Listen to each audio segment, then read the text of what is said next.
Hi, people. So I'm back again, and I have been thinking about traveling a lot nowadays, and I think so. Now, everybody loves traveling. Everybody wants to travel, and that is something that has been irritating me a bit, you know, because I feel like everything is turning into tourism. कोई traveling नहीं कर रहा है, समझ रहे हो तुम? And this is where I would like to talk about women traveling alone or solo traveling or backpacking या all these fancy terms ना जो सुनने में तो बहुत cool होता है but actually है क्या? So traveling did change my life. Like I'm really grateful that I did get to travel a lot. But one of the best parts of traveling for me has been getting lost. And I think so. Allow me like 30 seconds to be able to explain this. So I think so. I mean, just before that, I've always liked collecting small, toys, creatures, and I think so. Every one of them has their own story. So this one is from Mexico, and this one is from Costa Rica. It's an owl. I don't know if you can see it, and the artwork is really pretty. And why did I say this? It's because I had no clue before. Uh, I think so. यहाँ पर in Karnataka there's something called Channapatna. I think some place like that where they make wooden toys, and it's always so nice to see these toys in context of a different city. So coming back to my traveling,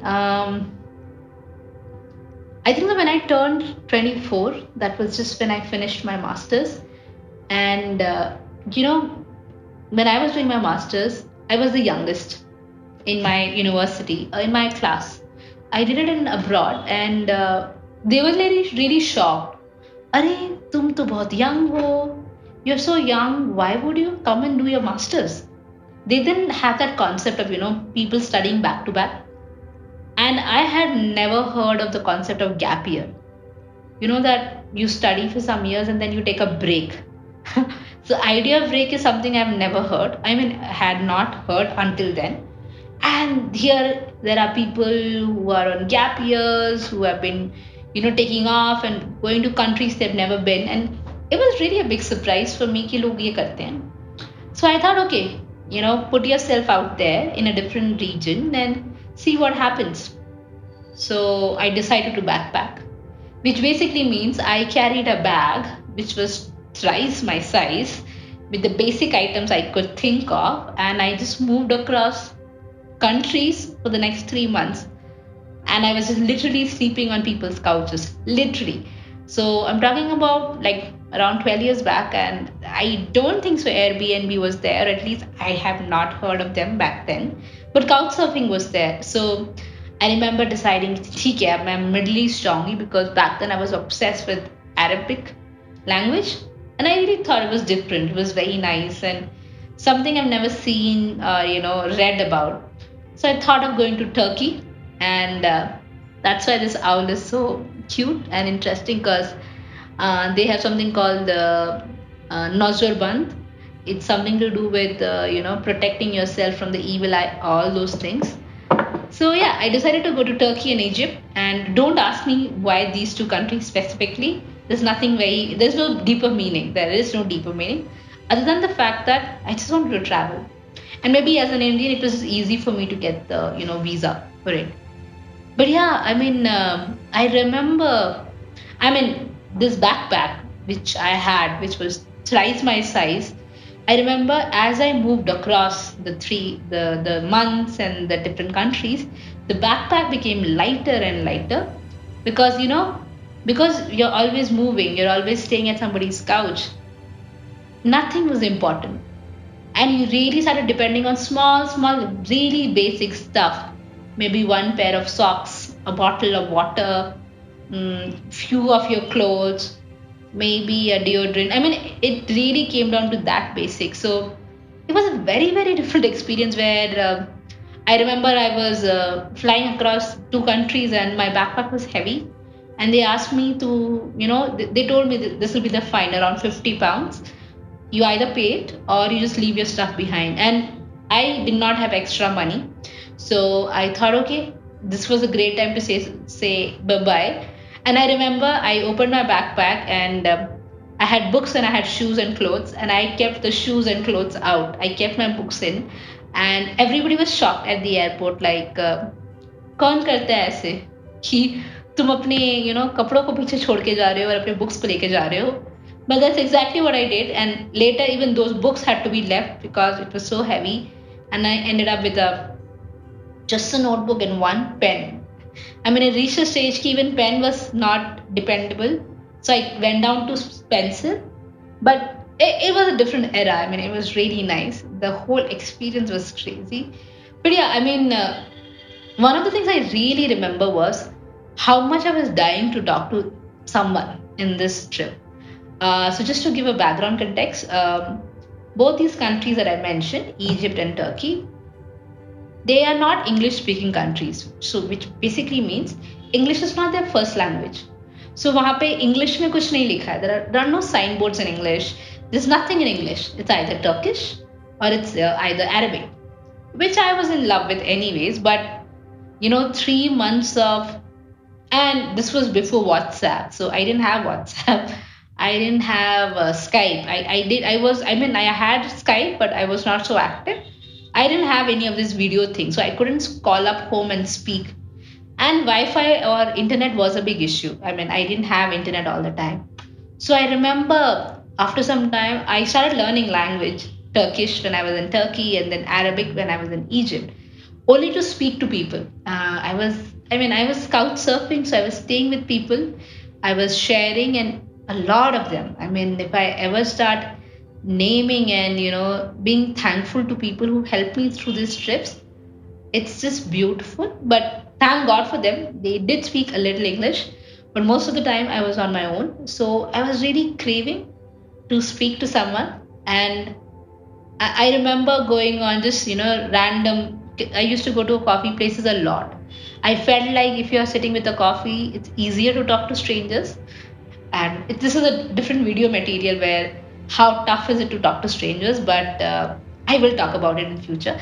But yeah, I used to sit in coffee centers and I used to write a lot. And some people, I mean, as a culture also, Turkey and Egypt is not much into talking to strangers, but some people would come because I clearly looked like a foreigner. My hair was different, my skin color was different, so they would come take interest.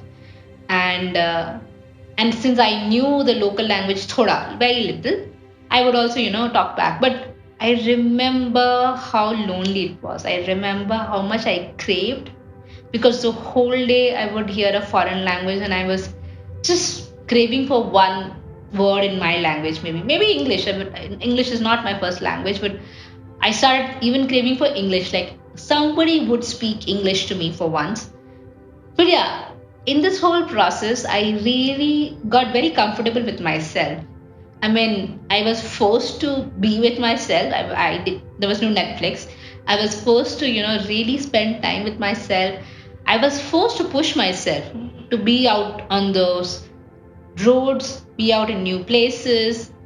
I used to couch surf a lot. Couch surf is basically people open up their houses and they give you couch to sleep. So I used to really go to strangers' house and just sleep. I know it sounds very scary. It sounds crazy at some level, but you would be shocked the amount of amazing people around the world who are willing to open their houses and take care of you. And I really would love if couch surfing ever picks up. And I have stayed at amazing people's house who are single people, who are married, who are old people. One of my favorite stories always, I was staying with this woman I met on Craigslist, and I was looking for an Arabic teacher, and then she offered that she will teach me Arabic. So I used to go to her house to learn Arabic when I was in Egypt. And after a month of staying in Egypt, I told her I don't have money anymore. And I might have to leave the house where I'm staying. And I had no ticket to go back to India. So I was really struggling. And I was teaching English. And my teacher, she knew English, but she wanted to practice. She wanted to speak more. So she then just offered her house. She was like, I stay with my mom and grandma. We have one extra room. You can come stay with us. And I mean, it was as random as that. I ended up staying with my Arabic teacher for 2 months. It is crazy. I mean, it's crazy the kindness strangers have bestowed on me. It is mind boggling. I remember once I was in Cairo and I was just walking around the old city and I was really like again feeling very lonely. So I went to a library and Cairo is beautiful. You know, there are bookstores, everything. The old city is gorgeous and I everything was Arabic, but the person inside the store owner, he understood I was a foreigner and he said English books that side. And I was, I mean, I was so moved by English books that I went and I stood there for an hour, you know, just picking up books and reading to myself because I had not heard English in a long time. And I bought a book. I remember not having enough money, but I was very clear I needed a book because I would not survive this if nobody meets me. So, what I'm trying to say is, it was only because I was willing to, you know, go out, push myself. I was willing to be in the uncomfortable spaces. I was willing to really, really, you know, see how much can I take, how much of it, how much I can push myself. And I mean, some of the memories I have there, like, I mean, and it's the one of the interesting things is I'm still in you know in touch with most of these people I have met in my life. So recently, my sister moved to Berlin, and one of the friends I know from this whole trip was a woman I met in while I was doing my desert trip in Sahara. I met her 12 years back. That's all our connection was. For 3 days, we was camping together in Sahara Desert, and my memory was that she was an amazing woman who could speak 7 languages. And I think for the next 12 years, maybe here and there, been kept in touch, but that's all. And after 12 years, suddenly out of nowhere, I message her and we pick up the conversation exactly where we had left. So, yes, the generosity of people, the willingness to push, and this is what I'm talking about. This is the kind of traveling I wish we really pick it up. I'm not saying that we have to go abroad. What I'm saying is we have to explore things. I find it very surprising and disappointing when I don't see people leaving their own states and exploring something outside their state. People staying in Karnataka not going to Odisha, or people staying in Odisha not seeing Bihar. I personally think India, of all the countries I have been, India is one of the most beautiful countries. Every 10 kilometers, the food cuisine changes, the language changes. There is so much out there, so much. And we don't have to learn everything, but there's so much out there to explore. There's so much out there to learn. There's so much out there to unlearn, you know, about yourself, about the people around. And yeah, I really think so, you know, instead of everybody's traveling to find themselves, I think that that's the wrong motto. Instead of finding themselves, people have to first get lost. You have to get lost. You have to really, you know, just take the offbeat path for some time. And then when you find yourself, it would make sense. I really hope so. This was interesting for you as it was interesting for me. I mean, I really hope so. And if in the comment section, you would also tell me, you know, what was one of your crazy trips, or has anything crazy happened to you while traveling?